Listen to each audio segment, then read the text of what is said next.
Thor, the thunder god, woke up to find his greatest nightmare had come true. Mjolnir, his mighty hammer that could level mountains and control lightning itself, was gone. Without it, the thunder god was powerless, vulnerable, and mocked. The weapon that defined his very identity as protector of Asgard had vanished without a trace. But what happened next would humiliate him more than any defeat in battle. To get his hammer back, Thor would have to do something that went against every fiber of his warrior identity. You won't believe the disguise he ends up in. It all began on what should have been an ordinary morning in Asgard. Picture Thor reaching for the leather grip that had been at his side for countless centuries, his fingers closing around nothing but empty air. The spot where Mjolnir should rest felt cold and wrong, like a missing tooth that your tongue keeps finding. Thor's morning routine, as predictable as sunrise over Asgard's golden halls, shattered in that single moment of realization. The hammer forged by dwarven masters, the weapon that could summon lightning and level mountains, had vanished without so much as a whisper of sound. The initial shock hit Thor like a physical blow. His hand remained suspended in space, still reaching for what wasn't there. Then panic crept in, cold and relentless. He let out a blood-curdling roar of sheer rage, the whole palace trembling. Without Mjolnir, he was powerless, vulnerable, and mocked, stripped of the weapon that made him Asgard's primary defender. The enemies that prowled the borders of the Nine Realms knew about his mighty hammer. They counted on Thor's strength to keep them at bay. Now that strength was gone. Word spread through Asgard's halls faster than wildfire. The other gods gathered in emergency council, their faces grave as they grasped the full scope of the crisis. Odin's ravens had brought no news. The watchmen at the gates had seen nothing. Mjolnir had simply disappeared, as if it had never existed at all. The assembled gods understood what Thor's loss meant for their realm. Asgard stood vulnerable, its greatest protector reduced to a shadow of his former self. Loki stepped forward through the crowd of worried gods, his familiar, cunning smile playing at the corners of his mouth. He offered to investigate the theft using his shape-shifting abilities, volunteering to venture where other gods could not go undetected. The council accepted his proposal immediately, desperate for any lead in their search. Thor watched his brother prepare for the mission, knowing that Loki's success or failure would determine his own fate.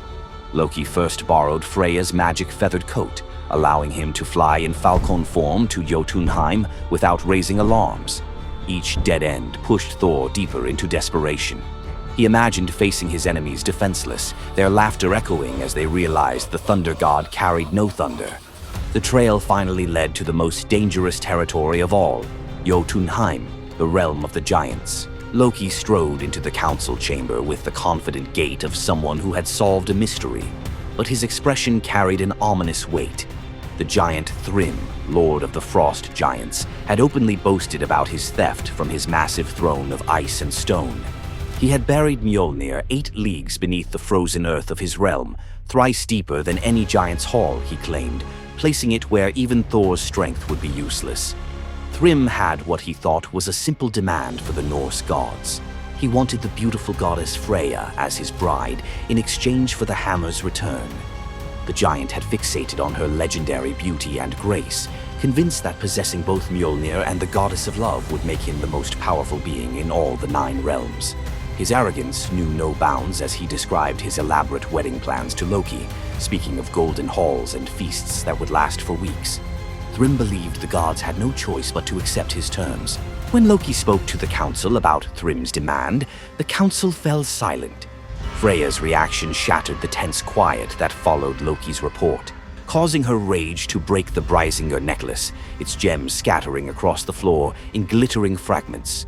She declared she would rather throw herself into the deepest ocean than marry the frost giant who dared make such a demand. The gods found themselves trapped in an impossible situation. They could sacrifice one of their most beloved goddesses to a giant's lust, or they could leave Thor permanently weakened and Asgard vulnerable to every enemy that prowled the borders. The council erupted in frantic debate. Some suggested launching a full assault on Jotunheim, but Thrym's fortress was impregnable and his army vast. Others proposed trickery or negotiation, but every path led to either devastating war or humiliating surrender. Heimdall, the far-seeing guardian who watched over the Rainbow Bridge, had remained silent throughout the heated discussions. When he finally spoke, his words stopped every conversation in the hall. His suggestion was so outrageous, so completely unthinkable, that even Loki's jaw dropped open in shock. The gods stared at Heimdall as if he had lost his mind, but they were out of other options. What he proposed, however, would challenge everything Thor stood for as a warrior. Heimdall's words hung in the air like a challenge to the very foundations of Norse honor. The far-seeing god had suggested that Thor disguise himself as a bride and infiltrate Thrym's wedding feast to recover Mjolnir. He spoke with calm authority, tie housewife's keys about his waist, and pin bridal jewels upon his breast. The idea was so fundamentally opposed to Norse concepts of masculine honor that Thor's initial response shook the very walls of Asgard.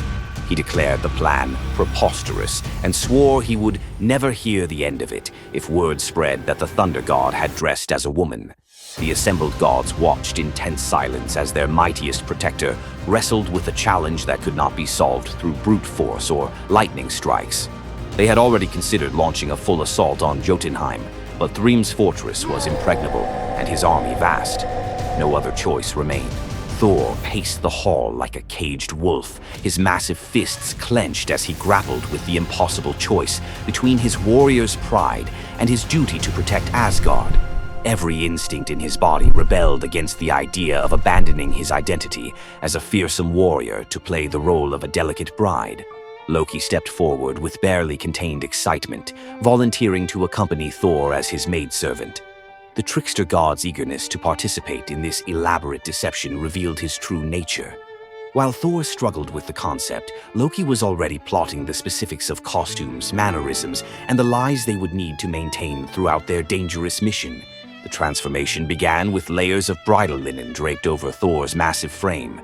Servants brought forth delicate jewelry, housewife's keys that symbolized domestic authority, and a dainty hood for his head. Finally came the precious necklace of Brisingar.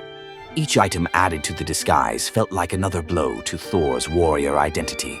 When he finally looked at his reflection, the god of thunder saw an unconvincing bride staring back at him. Thor finally accepted the plan because no alternative existed. The unlikely pair prepared to set off for enemy territory, where their deception would face its ultimate test among giants, eager to celebrate their lord's triumph.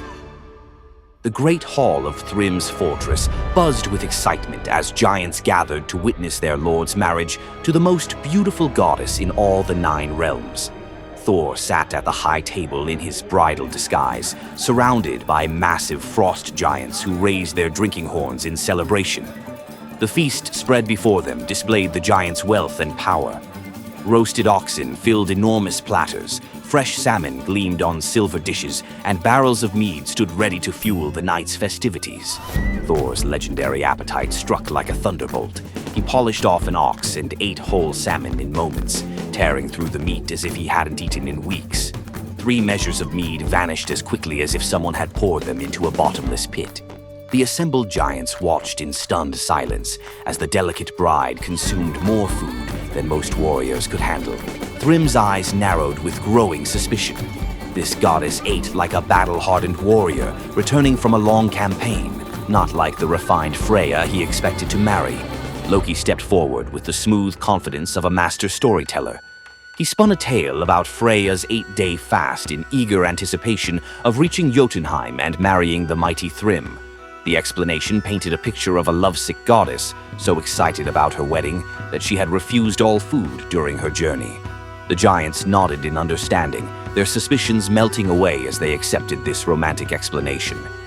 Thrym felt honored by such devotion and relaxed completely, his doubts vanishing. Beneath his bridal veil, Thor's rage simmered like molten metal ready to explode. Every moment at the feast brought new challenges as he struggled to maintain feminine mannerisms while surrounded by his enemies. His massive hands shook with barely controlled fury as he watched the giants celebrate what they believed was their victory over Asgard. The critical moment finally arrived. Thrym commanded his servants to bring Mjolnir forth, the very moment Thor had trained his eyes on since dawn. The servants placed the legendary weapon before the disguised bride as part of the traditional ceremony. Thor's fingers closed around Mjolnir's familiar handle, and lightning immediately crackled through the hall. He ripped away his bridal veil and roared his true identity to the shocked giants. Thrym's eyes widened in terror as he realized the bride he had been celebrating was actually the god of thunder himself.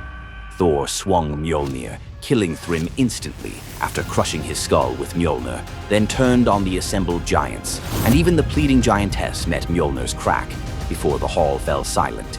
The theft that had begun with arrogance ended in complete destruction. This tale reveals how even the mightiest heroes must sometimes sacrifice their pride to protect what matters most. Back in Asgard, the Aesir never spoke of the bearded bride again, though a few still hide a smirk when Thor raises Mjolnir. And we end this story with a very valuable lesson. Never steal Thor's hammer. And if you're going to, don't make him dress like a woman.